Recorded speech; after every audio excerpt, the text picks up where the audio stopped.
So today we'll be talking about your cloud computing threats and few of the attacks, right? So what attacks are possible over your cloud, right? So this will be the agenda for today.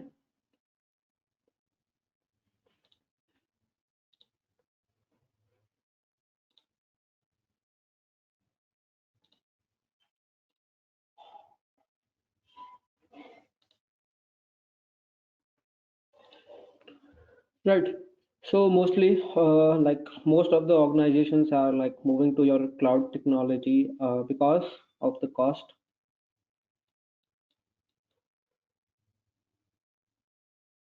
We get more resources here, right? So these are the two major factors due to which your many organizations or like people are moving to your cloud. We will, since we learned in the first three sessions that what are the different services which we can get as end users also, right? But people are concerned about the critical cloud security risk and threats, right? Because if there is some risk or if there is some threat, people or we can say the attackers can take advantage of that particular threat, like your compromised data security. They can try to gain your illegal access to network, right? Multiple factors are there, right? So today we'll be saying what are those factors through which your attacker can gain access to your cloud, right? So this is your OWASP top 10 cloud security plus again OWASP open web application security provider. It is a community. So it gave the top 10 cloud security risks which are present right now, which people are facing problem right now, right? So the first one is your accountability and data ownership, right? So since organizations are using your public cloud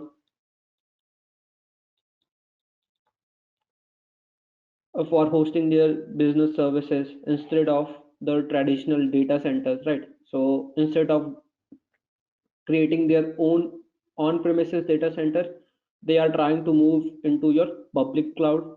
So sometimes using the cloud causes the loss of data accountability and control. While if we talk about your on-premises data centers, it can help you in controlling and protecting the data both logically and physically, right? So using your public cloud can sometimes jeopardize data recoverability and result in critical risk, which like after that particular risk, it might take a lot of time for the organization to mitigate from that particular risk.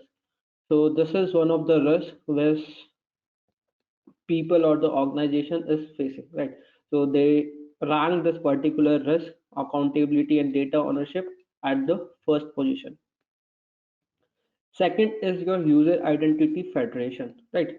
So here organization uses services and applications of different cloud providers, right? You can use your Azure, you can use your AWS at a single go, right? It's not that you are, if you are using Azure, you are bound to use Azure, right? You can use multiple cloud service providers, different services. So this what it can do, it can create multiple user identity and complicating the management of multiple users IDs and credentials, right? Very simple thing, if I have four IDs at four different cloud service providers, right? So similarly, if 40 people are under working under my organization, each 40 people will have each ID at that particular cloud service provider. So it will be simply 40 into 4. So I have to manage around 160 credentials, right? If 400 people are working, the number will again increase. If 4,000 people are working, the number will again increase, right? So what is happening here, your identity or your credentials of that particular identity, it is increasing because your cloud providers have less control over the user life cycle, right? So if this is having 1 year subscription, this is having, let's just say, 6 month subscription, right? So it's not up to your cloud service provider to manage this thing also, or to manage some other cloud service provider subscription pack also, right? So this thing has to be managed by your organization.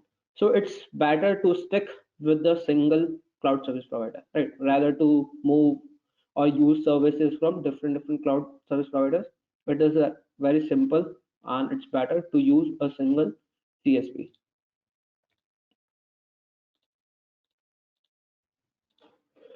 Then third, they have ranked your regulatory compliance, right?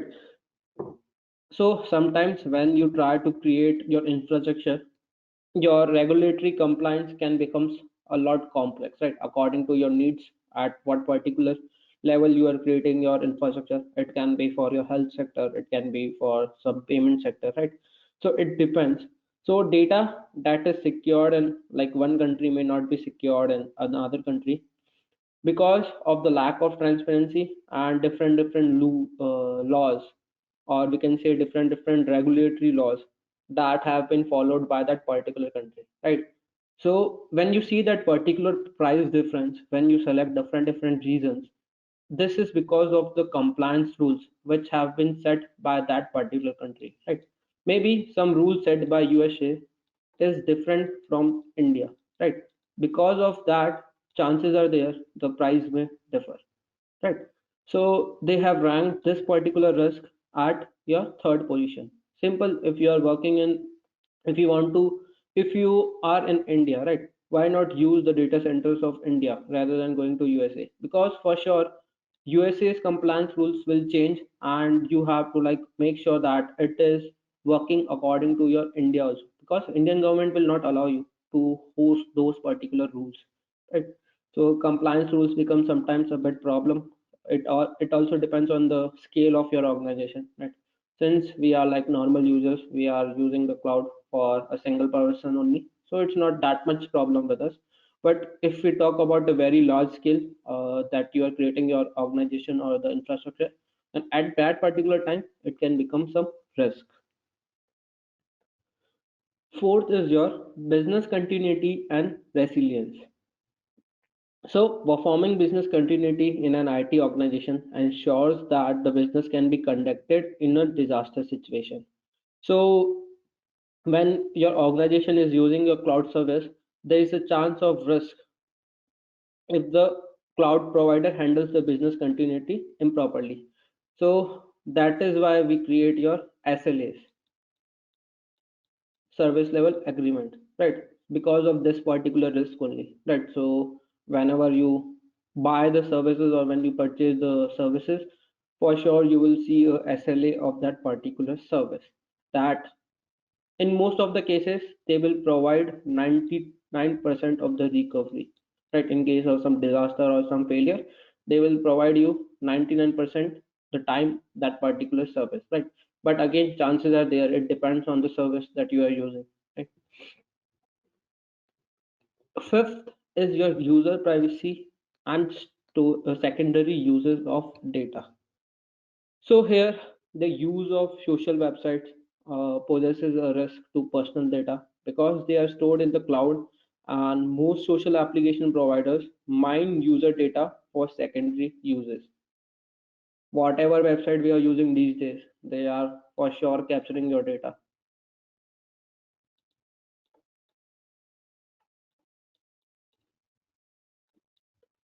Any website you are using, they are for sure capturing your data, right? Because no one reads the THC, no one read this particular thing, right? You just simply click on that box, right click, and accept that particular terms and condition of that particular website, right? So if again you are using your cloud service, and through your cloud service you are using some social media website, right? So again that website will store that particular data of that cloud service. So the default share feature and if different social networking sites can jeopardize the privacy of your personal data, right? So this thing here we are talking with respect to your cloud.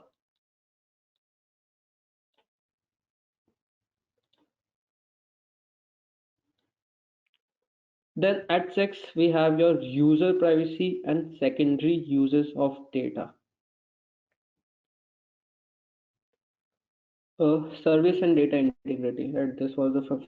Here we have your service and data integrity. So whatever organization that is using your cloud service, they must ensure that proper protection when data are transferred from end user to the cloud data center. Okay, so if you are using the cloud service and some solution you are offering at that particular infrastructure, right? So if some customer is using, so this particular organization have to make sure that the data is directly going to the cloud data center, right? It's not going somewhere else, to maintain the data integrity, right? So here we will try to maintain your integrity part.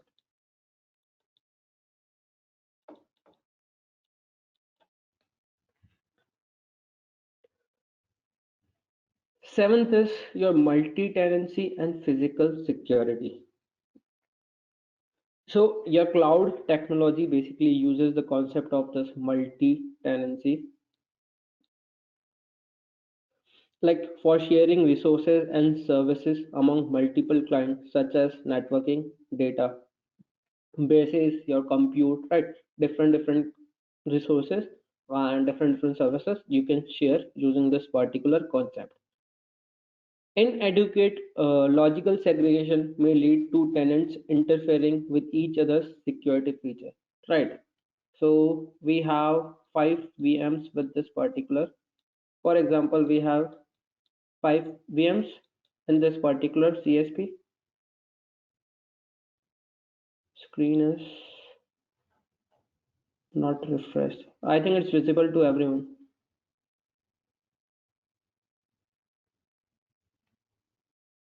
Please refresh your screen. I guess it's your internet problem.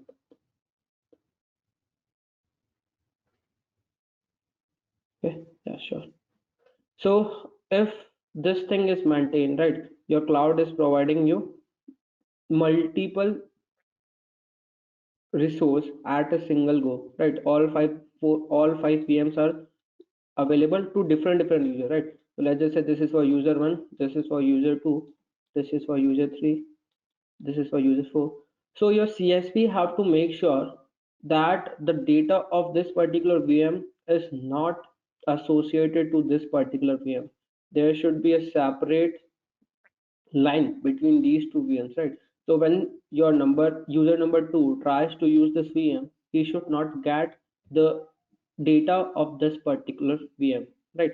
So because of some improper management, this thing can happen, right? So this is also a risk.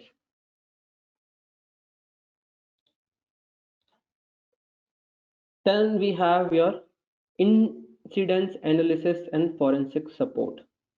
When security incident occurs, your investigation applications and service hosted at a CSP can be challenging because event logs are distributed across multiple hosts and data centers located at several countries and governed by different laws and policy. Right. So due to the distributed storage of logs and across the cloud, law enforcement agency may face problems in forensic recovery. Logs are everywhere, right? So when we talk about cloud, if you are using two data center, you are using availability SAD or availability zone, it means they have given you two logs, right? So your log, two data centers, so your logs will be here also, backup log will be here also, right? If this is your USA and let's just say this is your Asia, so when they are doing your forensic analysis, right, so it at that particular time it can become difficult to get the logs from this particular data center. Why? Again, because of compliance issue, again because of compliance laws, that this country might have different compliance laws, different federal laws. So this country is not allowing to send the data of that particular user to your USA. Chances are there, right? So because we have multiple data centers, multiple regions across the globe, so that is why this is also a risk that during some incident, when you do a forensics analysis, you might not get all the data or of that particular resource, or you may not get all the logs of that particular resource. depending on that particular region that that customer has hosted. The ninth is your infrastructure security. So configuration baselines of the infrastructure should comply with the industry best practices because there is a constant risk of malicious actions. This thing should be maintained by your CSP. Are we asking data or logs, right? So when we talk about your forensic part, basically, if you are having some data in that particular VM, we will ask for that also. And logs are what till now what we have done with that particular VM as a customer, what we have done, right? So both the cases. So this thing should be maintained by your CSP properly. Any misconfiguration at your infrastructure, it will directly lead to the risk of the people who are using the services over that particular infrastructure. Okay, so again, this is a risk if the security is not maintained at your data centers, which your CSPs are holding, right, or the CSP are having, then that will create again a risk for the people who are using that particular service. The last one, according to your OWASP, is your non-production environment exposure, right? So basically, your non-production environment are used for application design and development and to test activities which are internally within an organization, right? So using your non-production environments increases the risk of unauthorized access, information disclosure, and information modification, right? So again, this is the last and like very least risk which can lead to a particular attack. These things are maintained at your organization level, right? So people are not giving unauthorized access or they are not disclosing any of the information which is happening within your organization. Now we have like n number of cloud computing threads, but here like it has this image particularly have 39 threads across the cloud, but in real time there are n number of threads due to which attack can happen over your cloud. So let's discuss few of those because again it will not be possible to discuss all the 39 threads. So this is just for your knowledge purpose, like you can read this particular thing. We will discuss few of the threads that how that thread can lead to an attack and how we can mitigate that particular threat, right? So let's talk about your data theft. Again, data loss, data breach, very simple thing. So any improperly designed cloud computing environment with n number of clients or your multiple clients is at high risk of data breach because of flaw in one client's application, and it can also allow your attackers to access other clients data, right? So again, in your organization, if one system is compromised, that system can lead to all the systems, right? So through that particular thing, same things happen in your cloud also when you are designing your infrastructure, right? When you are designing that particular thing, and if there is a single breach through which a attacker can get access to a single resource that you are using, that resource can lead to all the resources that is there in your cloud. And once the attacker have the access to that particular resource, he can look at that particular data that the resource is holding. So what all things can happen? Your data can be erased, it can be modified, or even it can be lost during this particular data breach or data loss. Encryption keys which we use, it can be also lost, misplaced, or stolen. They can steal that particular thing.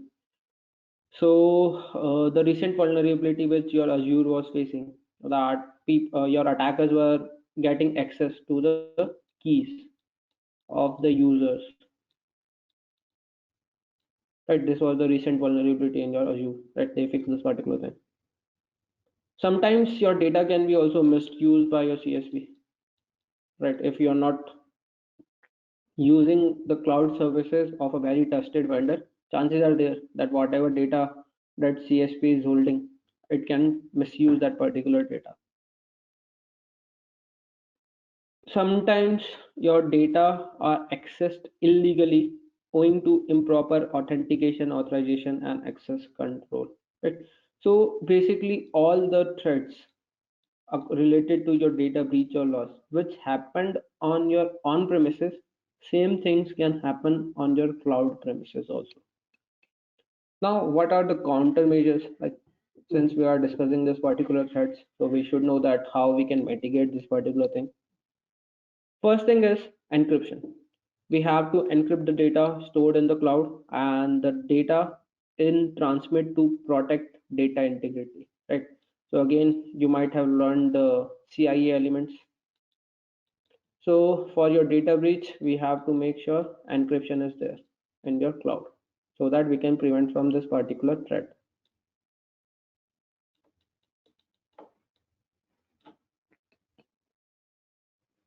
Other thing what we can do, we can implement strong key generation, storage and management, right? So what we can use Azure Key Vault, where you can store all your password, credentials, your certificates, your keys, right? So there is a place called Azure Key Vault where you can do all these things. So, and the last thing, like the last countermeasure which we can use is check for data protection both during design and runtime, right? So whenever we are designing the infrastructure, we have to make sure that there is no flow in that particular thing.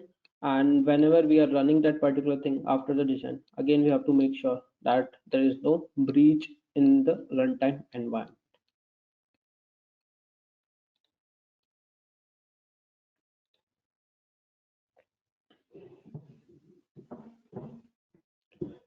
Then we have abuse and nefarious use of cloud service. Again, if you are not properly using your cloud service or someone is abusing the resource which is there in that particular cloud service, that can lead to the threat, right? So if there is, let's just say for example, some resource which is for your scanning part only, right? There is some resource or some service which is used for scanning part. But if you are using this particular service for exploitation part,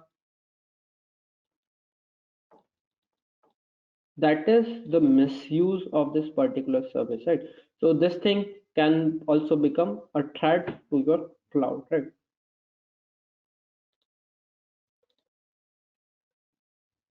Then the third here they have listed as insecure interference and APIs, right? So here, what your interfaces and APIs do, it will enable your customers to manage and interact with your cloud service, right? First thing, this is the job of your interfaces and APIs. So while we integrate a particular API service, your cloud model must be security integrated. And the user who is using this particular service must be aware of security risk during the use, implementation, and monitoring of this particular API service which the user is using. Now, what are the risks that this particular thing can possess to us? It can lead to your data leak. It can be a breach in your logging and monitoring facilities, or it can leak your reusable session key or your password tokens, right? This thing can be leaked. If this particular thing is leaked to this particular API interface, anyone can log into that particular session with the customer or the user is using. Now again, same thing, to countermeasure this particular thing, you have to analyze the security model of cloud provider interfaces, implement your secure authentication and access control. So a strong IAM policy and encryption part. Encrypt the data which is in transmit and understand the dependency chain associated with this particular API. Right. make sure you have a very strong design, your network design during your API interface, your access management on authentication is on point, and whatever data you are sending or receiving from this particular application, that data is encrypted. Right? This is the countermeasure for this particular threat.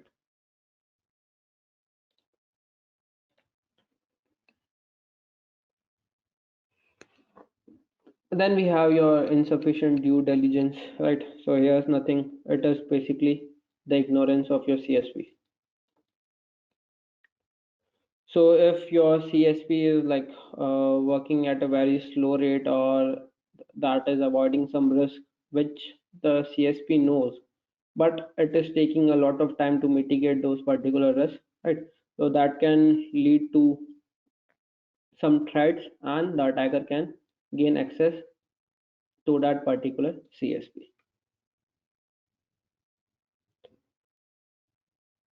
Shared technology issues, right? Next thing is your shared technology issues. This thing mostly happens when we try to create your infrastructure as a service environment. So when your IaaS service, vendors share the infrastructure to deliver service in a scalable way. Most of them are underlying infrastructure components like your GPUs, your CPU cache, like different things, which do not offer substantial isolation properties in a multi-tenant environment. So what will happen? This will enable the attackers to attack other machines if they can be exploited in one of the client's application. So how this thing can happen? With the help of your hypervisor,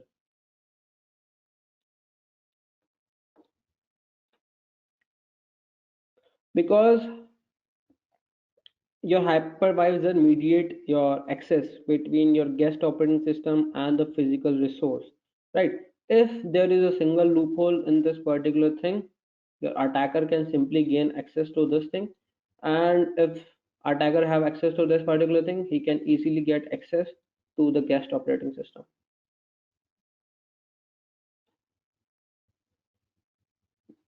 Now what will be the countermeasure for this particular thing? Strong configuration during your installation part. Always monitor the environment for any unauthorized access, unauthorized changes, or unauthorized activity. IAM part again should be very strong. Your authentication and access control for your admins should be promoted.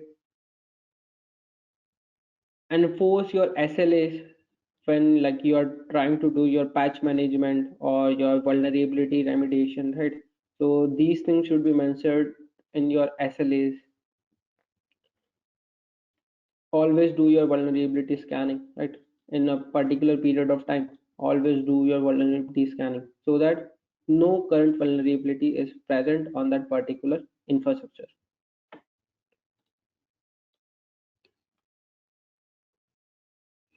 Then we have unknown risk profile, unsynchronized system clocks. So these are nothing. So if the failure in your synchronized clock at your end systems, it can affect the working of your automated task, right? So we have your synchronized clock, which takes care of your automated task, like your scaling part, your maintaining part, right? Your deletion part, all the tasks which are automated itself, right? If something or some attacker can get access or can make changes in this particular clock, this thing will be affected, your automated part will be affected, right? So that is why we mostly use your NTP protocol. Even in your on premises also we use this particular protocol, your network time protocol, right? So that we can make sure your clocks are synchronized in every solution whichever we are using.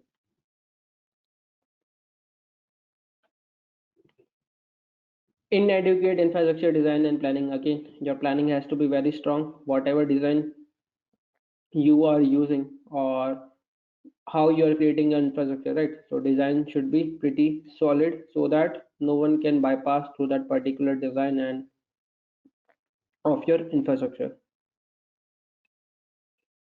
Loss of operational and security logs.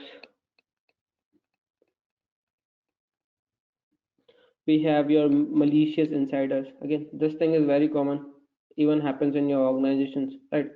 So if someone is not very happy with his or her company, what he can do, he can do an inside attack also, right? So since he will be having access to that particular system which is inside your infrastructure, so he or she can also do an attack over that particular organization, right? So that is nothing but your malicious insiders. Illegal access to cloud systems. So, because of your weak authentication and authorization controls, which you have set at your infrastructure level, it may lead to unlawful access. So, if there is some unlawful access, it can compromise confidential and critical data which is stored at your cloud. So, to mitigate this particular thing, you have to like enforce your information security policies.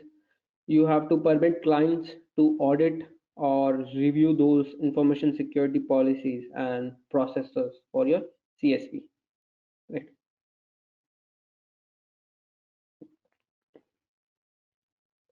Loss of business reputation due to co-tenant activities. Right. So this threat arises because of lack of resources and reputational isolation, vulnerabilities in your hypervisors. Right. So which we discussed here in your shared technology issues. Right. Because of that, since all the resources are shared in your cloud, so because of malicious activity of any of a single user, right, it might affect the reputation of that particular CSP, right? So let's just say we all are using your Azure, right? So if someone tries to hack this thing and if he is successful out of 30 people right now we are here, right? If someone does the thing, the reputation will be affected of this particular Azure. Why? Because the 29 people will think our data is not secure, right? Why should we use this particular service, right?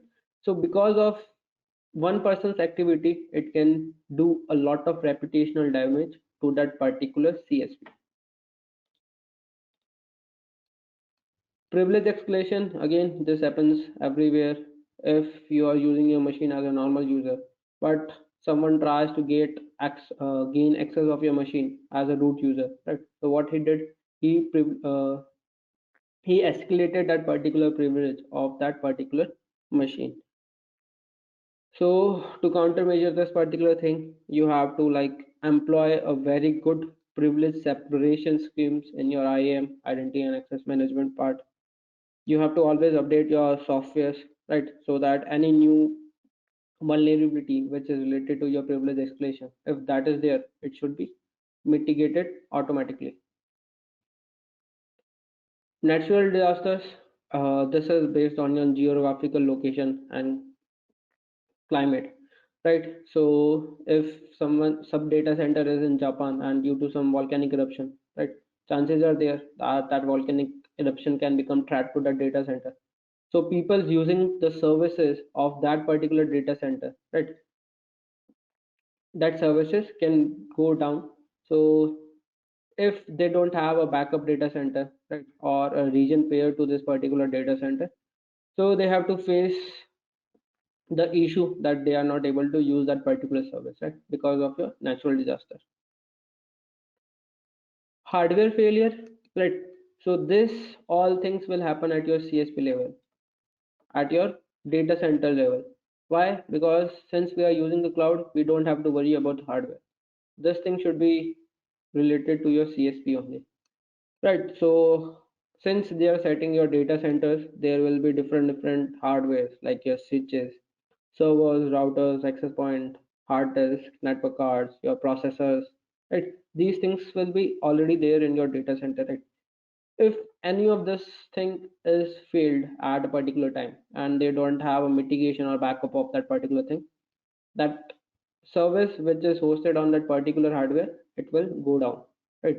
So this thing also becomes threat because we are again still living on the hardware facilities, so it will affect the services which is running over your Azure portal. Supply chain failure, right? So the 17 one is supply chain failure.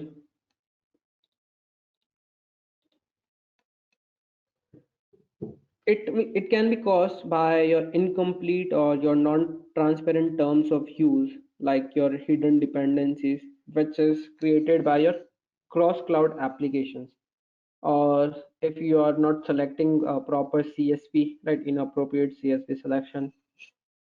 It can be also due to lack of supplier redundancy, right? Multiple reasons are there.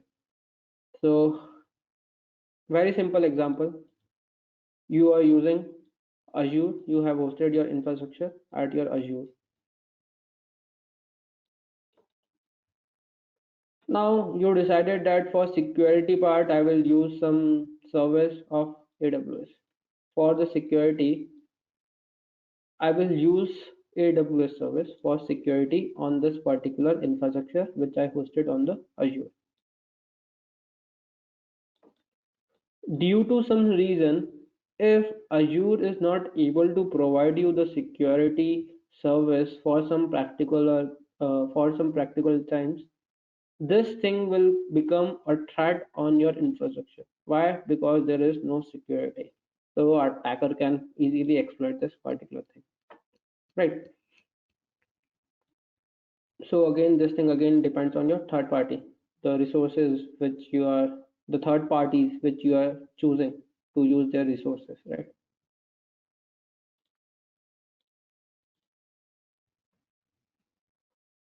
Then modifying network traffic, isolation failure, cloud provider acquisition, management interface compromise, network management failure, your authentication attacks, right?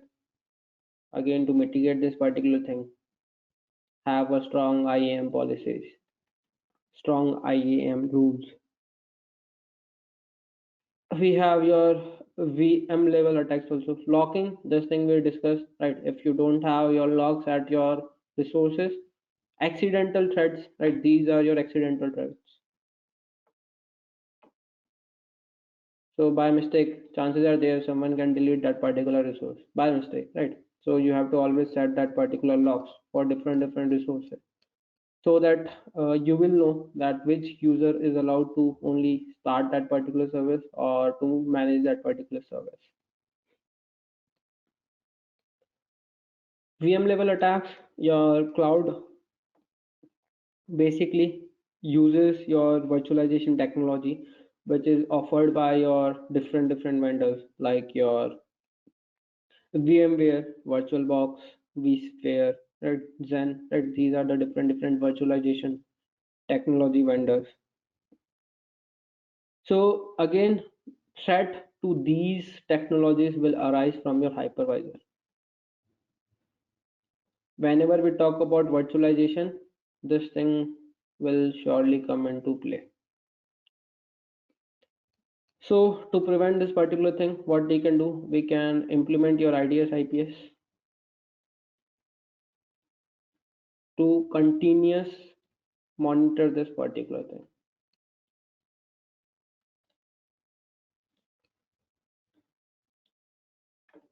Then we have your licensing risk. Again, using your third-party vendors and the license of that particular resource is expired, and still you are using that in your infrastructure. It can lead to attack. Real-time example: if you guys are still using Windows XP in your organization or even for your personal use, it is very easy to attack this thing. So it's a threat because the license has been expired of this particular operating system, right? Your Windows or Microsoft is not giving any updates because this thing is not part of Microsoft right now.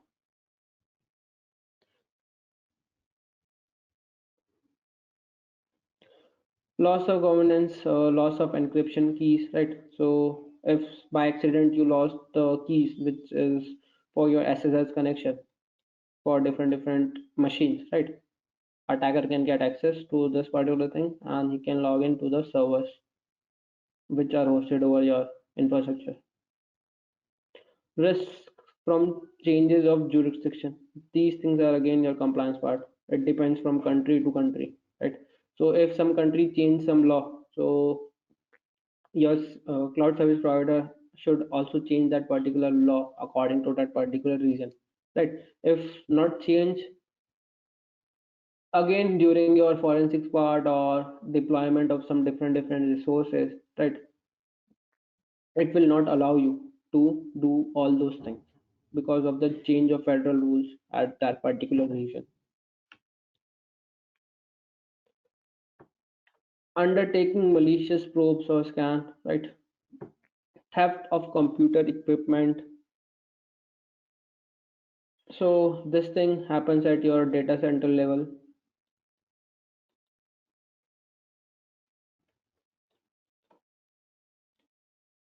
If someone is stealing some resources from your data center, right, that can affect the services which that data center is providing you. So countermeasures increase your physical security.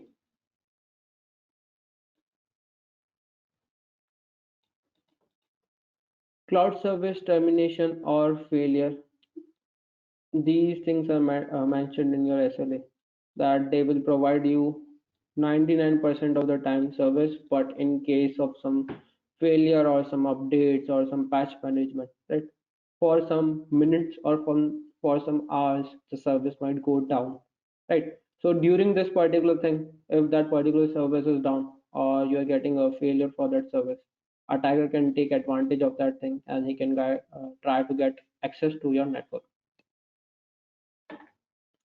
Improper data handling and disposal, your data rules, integrity part.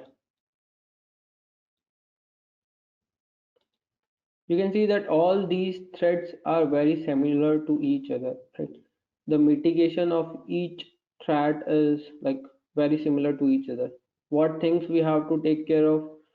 If we talk about at your CSP level, your data center level, your physical security should be there, proper authentication of that particular data center should be there, right? If I talk about your infrastructure, proper designing should be there, proper maintenance at of the services which we are using should be there, right? Your integrity of the data should be maintained.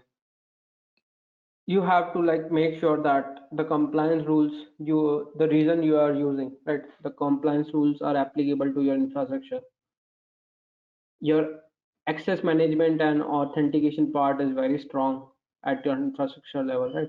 If these things are already there, you can easily counter attack this particular threat part. Loss of mitigation of backup data, compliance risk again because of your country compliance rule. Economic denial of sustainability, right? So this thing is, if you are not using something in your cloud, the bill will not be generated at that particular service. So when you request something from your CSP, right? So your CSP will charge according to the recorded data, right? So sometimes during the request, the amount of data transfer in the network and the number of CPU cycles that you consumed for that particular resource, it can lead to changes in that particular bill, right? So this can be because of your improper management of the logs that you created during the uses of that particular resource, right? So due to this, the chances are there that your CSP might charge you extra because the logs, because of improper management, the logs might have recorded that instead of like using 2 CPUs cycle, you use 8 CPU cycle. Like this, it can be for any resource, right? That is why yesterday I told you to stop that particular service so that they don't charge you again. Lack of security architecture. Again, improper designing and management, hijacking accounts. So if someone is able to gain access to the account of the resource or the service that you are using, illegally someone gain access to that particular thing, he can like upload some malware or some malicious file over your network, your infrastructure. He can get access to your infrastructure and he can do an attack on your infrastructure. So these are few of the cloud computing threats. There are n number of threats present, right? These are some of them, like for the beginner level. So you should know that these threats are there. Due to these threats we can do some attacks. So whenever you design your infrastructure or any platform you are using for any CSP, it will be taken care at that particular time.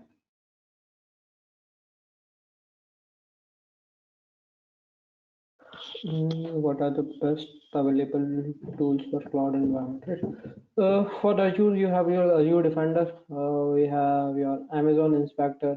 Right? I think there is Alibaba Cloud Managed Security Service also. Right? You can even use your third-party tools also. Your Nessus, AT&T Cybersecurity. Bob Suit can also work for your vulnerability assessment. Right? All the things are available at your Azure portal. So let's move forward with what all attacks are possible with your cloud.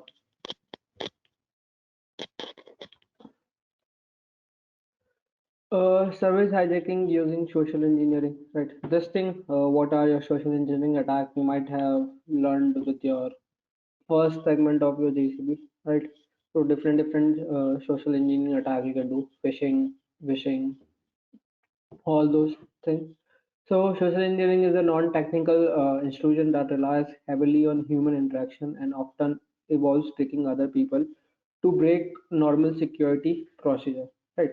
So how we can hijack a particular service or a particular session with this particular social engineering, right? So let's just say this is a user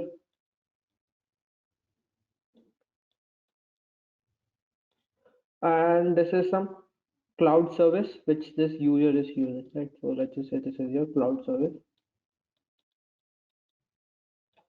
Now there will be some attacker in between, right? So there will be some attacker. So let's draw the attacker here.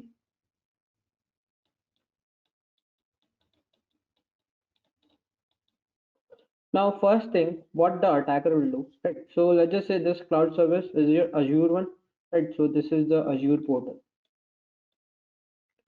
your Azure login portal, and it will directly be connected to your cloud service, right? This is your portal. First, the attacker will create a duplicate portal or a replica of this particular portal. So as an attacker, I will create a fake Azure portal. This is your fake portal.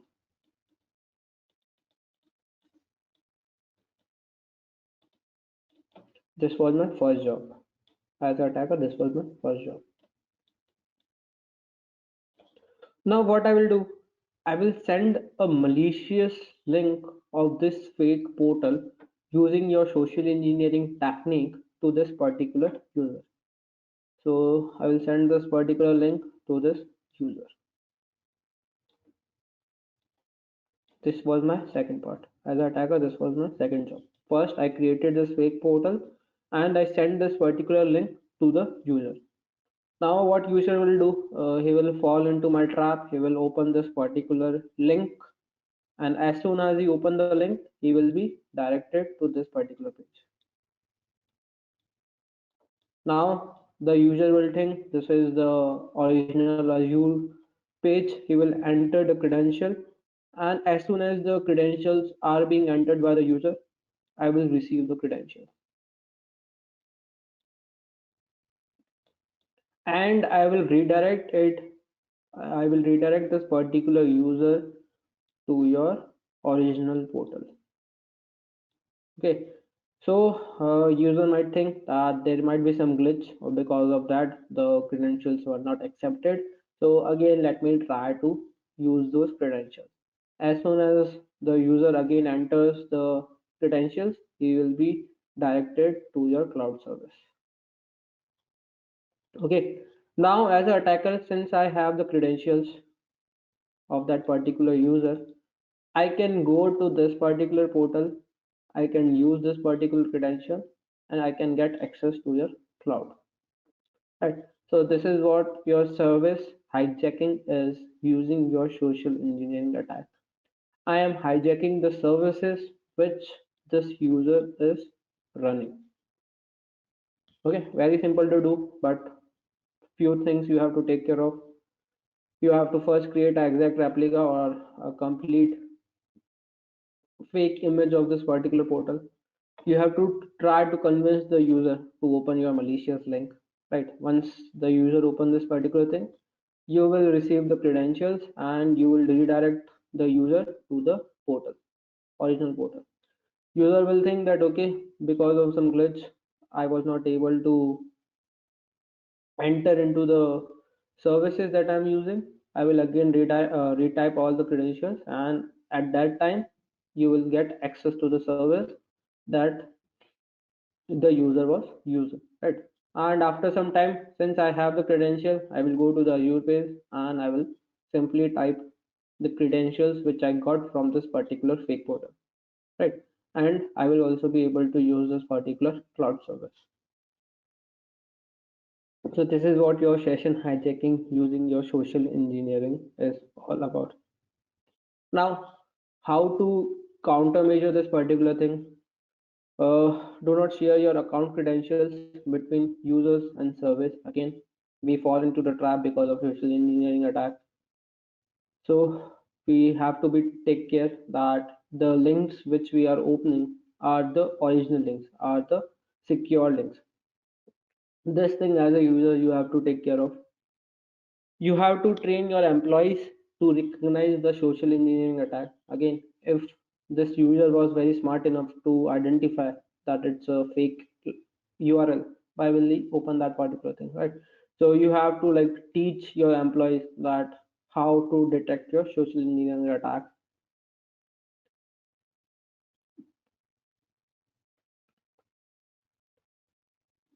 Right, these are the few things. We can set some policies at this particular end, and also that this user might not have all the admin access, right? If he is a normal employee, he should not have all the access of the services that are running over this that particular subscription, right? This we can set at your admin level, right? So if this is a normal employee, he will get attacker will get only access to the services which were allotted to this particular user. It's not all the services which are there in your infrastructure. Then the second attack is your service hijacking using your network sniffing. Network sniffing, you might have even seen in your movies what that particular thing is. They place some device over your cables and they hear you talk with that other person, right? So network sniffing involves interception and monitoring of network traffic which is being sent between the two cloud nodes, right? The attacker uses packet sniffers to capture sensitive data such as your passwords, session cookies, and other web service related configuration such as your UDDI, your SOAP, and WSDL. So how this thing will happen? When a user enters your login credentials to access the cloud service, right? So these are the users. When they enter the credential, right, to enter or to use that particular cloud service, an attacker can sniff the credential or the cookies, whatever that is saved over their browser during the transmission across the network, right? So let's just say in this case they are using switch, right? So if we are using a router, right, these days we are using routers at our home. So if attacker is sniffing or is able to get access to this particular router, he can sniff or he can check for all the data which we are sending through this particular router, right? So since because of this router only, we will be able to make connection to your Azure portal, right? All the data will first go to your router, then through your router to your internet service provider, then like this, a chain will be created till it reaches your Azure servers, right? If attacker is able to get access to the data packets which is being transferred at this router part, right? He can get those packets, he can see what all packets you are sending. If that packet is having some password or some cookies, he can use those things to enter into your cloud service. This thing is service hijacking. Again, this thing is very same to your network sniffing part, right? Which we do in our day-to-day life. But here, what we are doing, we are simply capturing the packets which are related to your cloud. Okay, we don't care about anything else. We are only capturing the packets which are related to your cloud service provider. Okay, so once we get hands on this particular packet, right, we can crack this particular thing and we can see what information is being sent to this particular cloud service, if it's your credentials, if it's the cookie, or we can even get the session id. If we are already logged in, we can get the session id also, right? So these things can happen if attacker is having access to your network device through which we are able to communicate. Now, the countermeasures, that what all things we can do as a countermeasure for this particular attack. Encryption, whatever data we are sending, we have to make sure it is encrypted. Encryption over the configuration file over your routers or the networking devices you are using, right? So that it's not very easy to get hands on this particular networking device.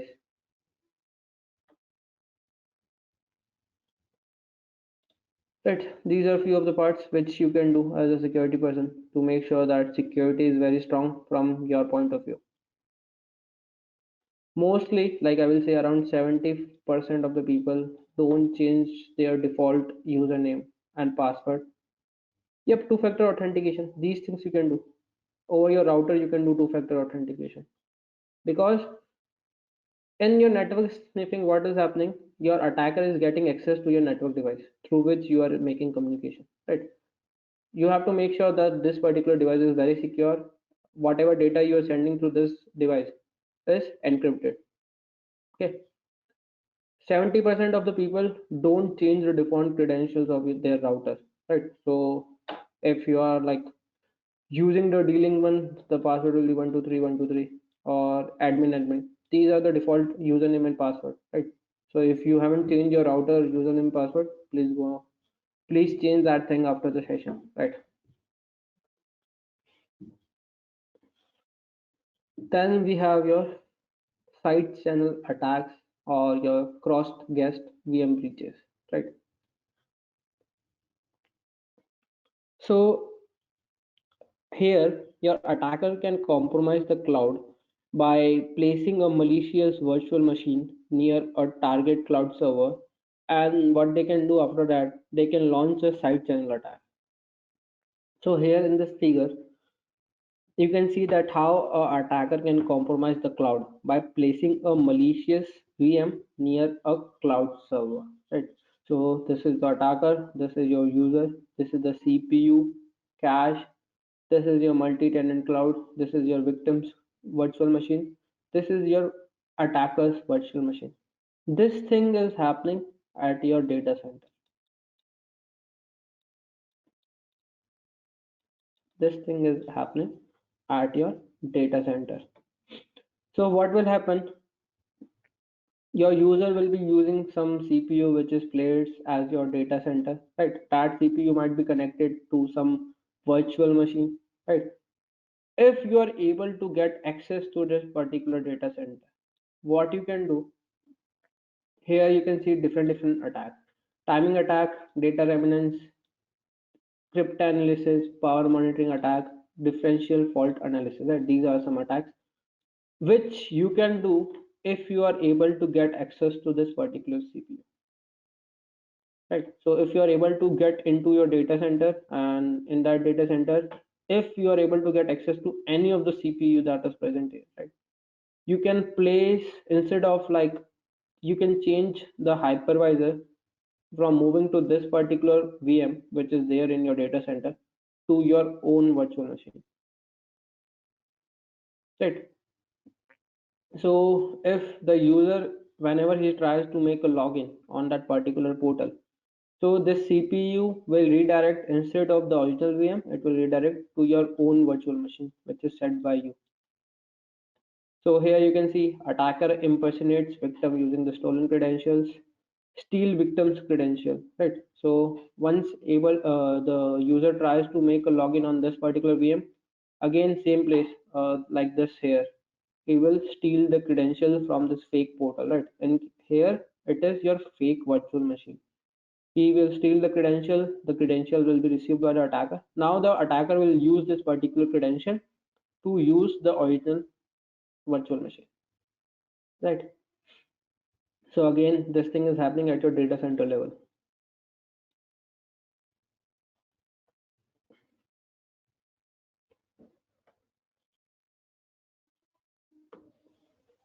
Then we have your wrapping attack. So this attack is basically performed during your translation of your SOAP messages, right? When we are sending your SOAP messages from your web server to your cloud server, right? This attack take place at that particular time. So here what your attacker do, it will duplicate the body of the message that you are trying to send to the particular cloud server.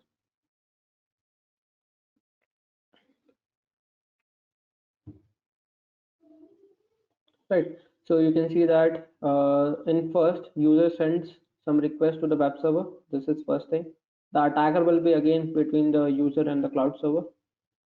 User will intercept this particular SOAP message, right, which the user is sending to the cloud service, right?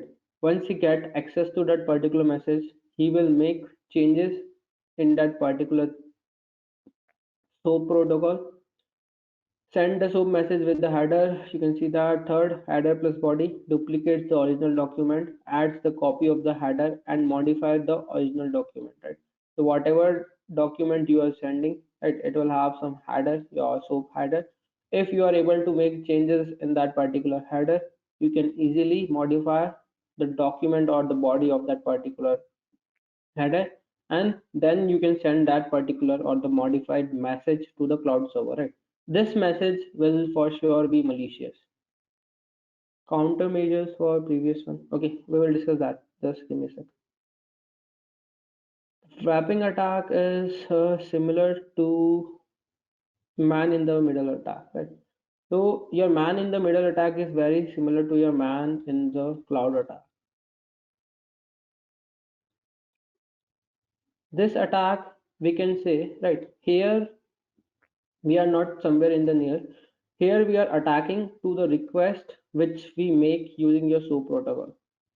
Using this particular protocol, when we make a request to the cloud service, we are targeting that particular thing. We are wrapping some malicious file over the body of that particular protocol.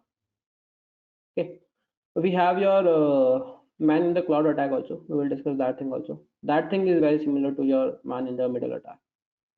Okay, so we will, what we'll do once we are able to access this particular header, we will change the body of this particular message and we will insert a malicious file, and we will send this file to your cloud. Now the cloud will think that this file is coming from your user. He will accept this particular file over the server. This malicious file can attack this particular server, and the attacker can get access to this particular cloud server using this particular thing. Again, these days your encryption is so strong and your firewall rule is so strong that this thing is technically not possible. If the CSP is like a very big vendor, this thing is not possible because encryption, your firewall rules are like very strong at the receiving end. Okay, so these are the countermeasures for this particular thing, your encryption part and your rules which you can set when you receive the request or your firewall before the servers. Yep. So here what we can do, strong physical security countermeasures so that no one can get access to your data center. We can implement a virtual firewall, right? So that at the back end of the cloud computing, this prevents the attacker from placing your malicious VMs. We can set some encryptions for a particular VM, right? When we get receive or we send a request for this particular VM, at that part we can send some encryption so that our request is not forwarded to some other machine. With the help of that particular encryption, we are getting request to our original VM which we selected at our end. Okay, so here this is what your man in the cloud attack is. So here in this figure, like you can see, it is very similar to your man in the middle attack,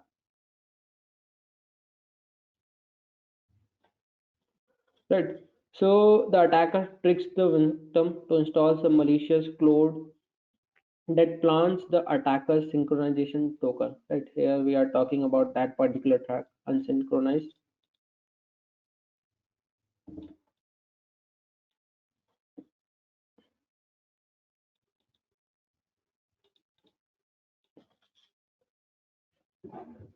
So these attacks basically take like over your Google Drive, Dropbox, like OneDrive, all these things. There, these things happen, right?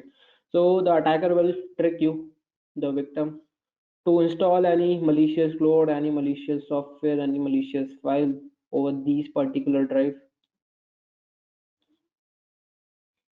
Then once those code are installed here, the attacker steals the victim's token which is created over the cloud, right? So since we are using your Google Drive, for sure a token is created when we use this particular thing, right? If we are able to get access to this particular token as an attacker, we can use this particular thing to get directly access to your Google Drive, right? If I have this token, your Google Drive token, I can directly access your Google Drive. Now whatever files will be there in this particular thing, I can get access to it. Once my job is completed, what I will do, I will restore the malicious token with the original synchronized token, right? So that your drive can return to your original state, right? So after that, whatever thing you install over this particular drive, whatever things, application or your files you upload over this, I can get access over here. Okay, so again, this is a very difficult task. Security is very strong when we talk about your OneDrive, Dropbox, Google Drive. How we can prevent this particular thing? The countermeasure for this particular thing is we can use your secure email gateway, email security gateway. We can use this particular thing whenever we try to get access to this particular drive box.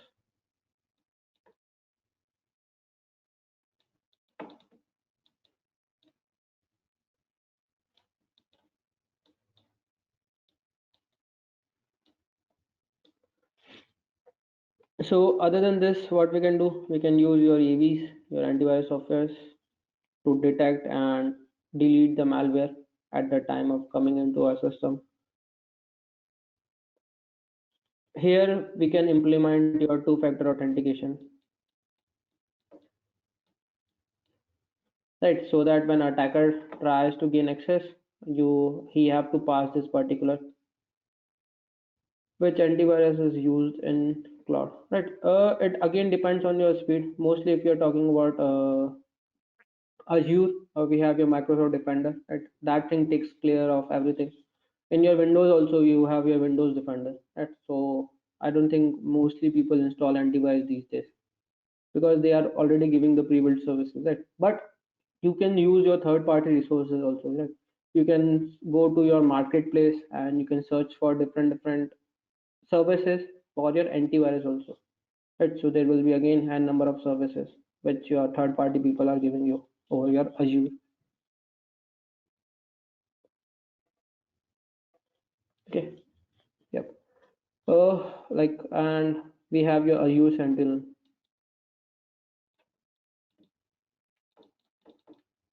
your SIM and SOAR at a single place. Best place for your security. Best thing for your security.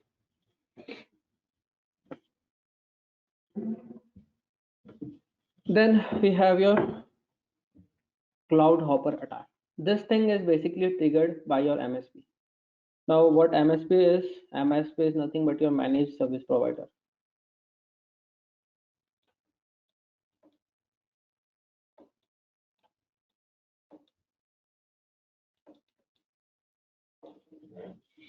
These things are triggered by your managed service provider and the customers that are using this thing.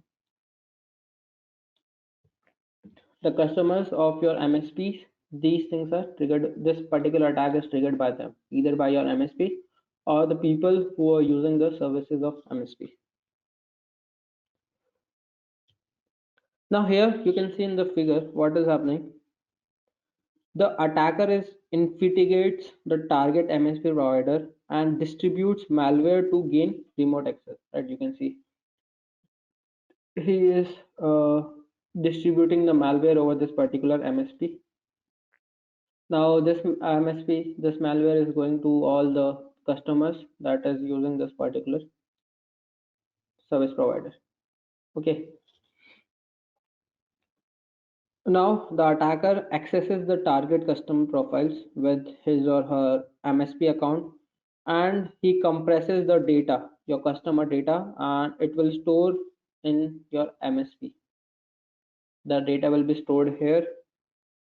The attacker then extracts the information from the MSP and then uses the information to launch further attacks on the target organization and your users, right? So this attack is basically at your MSP end, managed service provider. So we can also say your cloud service provider. So whoever is using this particular service, if our attacker is able to implement or we can say send some malware or your CSP servers, yeah, or your data centers, those services will again be used by your customers. Then attacker can easily send your malware to your services, your infrastructure which you are using, and through that, since your data is getting stored at this particular point only, he can get access to that particular data. Okay, so again you have to like either send something or you have to even go yourself to the data center and place that particular file over the data center system. Here, if I talk about your countermeasures for this particular cloud hopper attack, we can do your multi-factor authentication, MFA.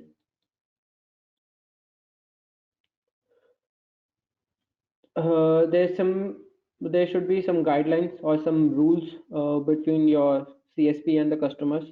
If some incident is happening at that particular time, there should be some rules and guidelines between them. Customers have to make sure that they are following your CSP policies, right? Your customers have to make sure that they are following your CSP policies, right? Because in the policies, again, there will be some set of rules. If you are not following that particular policy, chances are there someone can take advantage of that particular thing.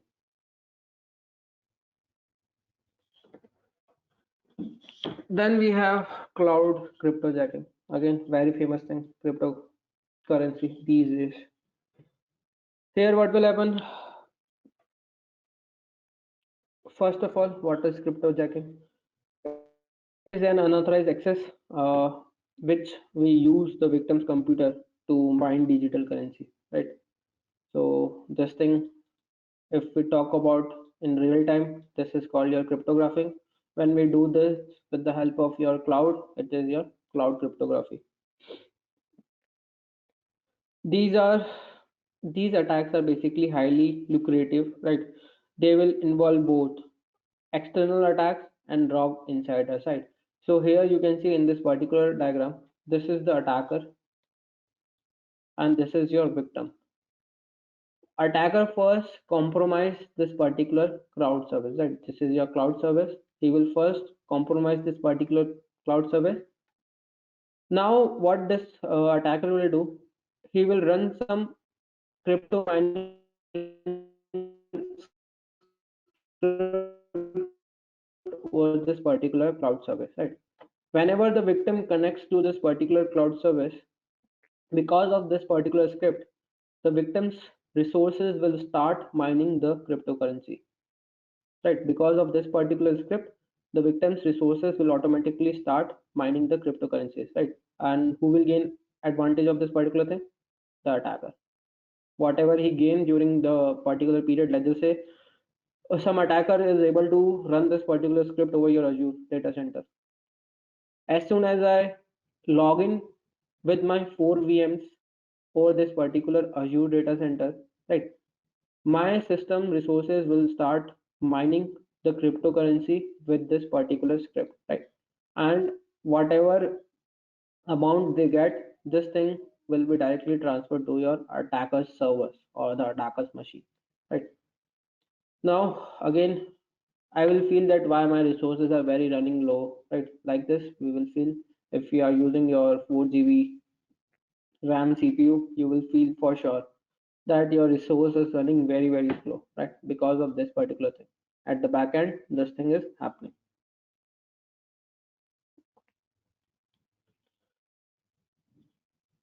Now, how we can countermeasure this particular thing? Strong password policy.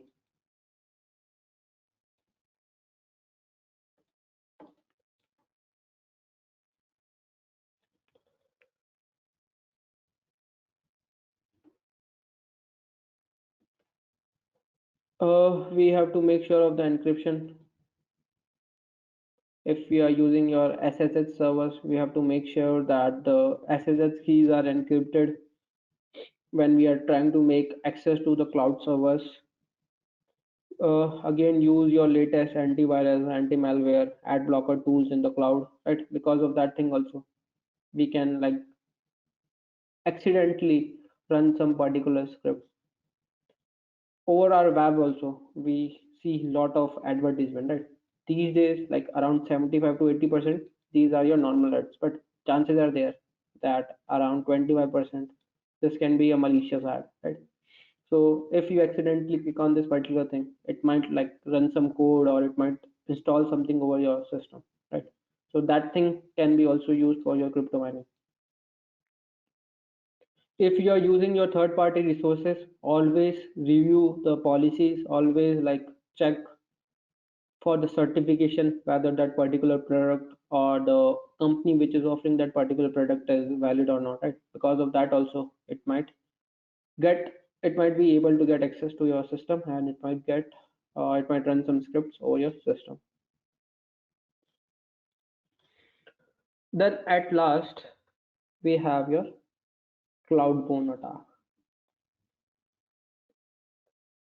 So it is a vulnerability which is residing in your bare metal cloud server that will enable the attacker to implant a malicious backdoor in firmware, right? This thing again happens at your data center level. This is the data center. It is having like racks of different hardware. What I will do, I will install a malicious script over this particular hardware. Okay, there is some malicious script. I will install this thing over the hardware part.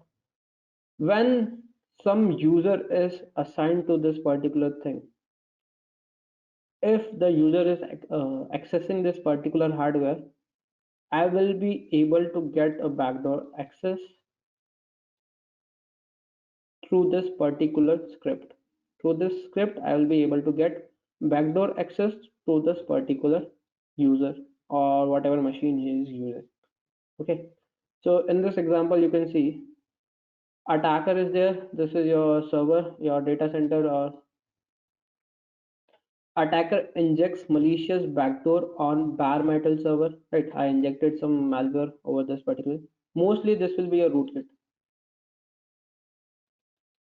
Mostly it will be a rootkit.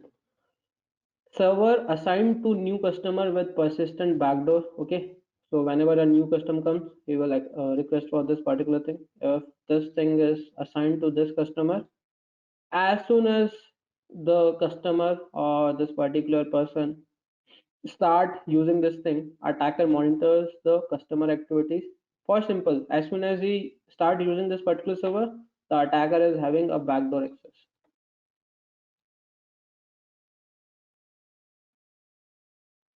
So attacker can exfiltrate customers data via persistent backdoor. Right, now he can do anything over this particular VM because he is having a backdoor access. Right, so this thing will mostly be your rootkit malware.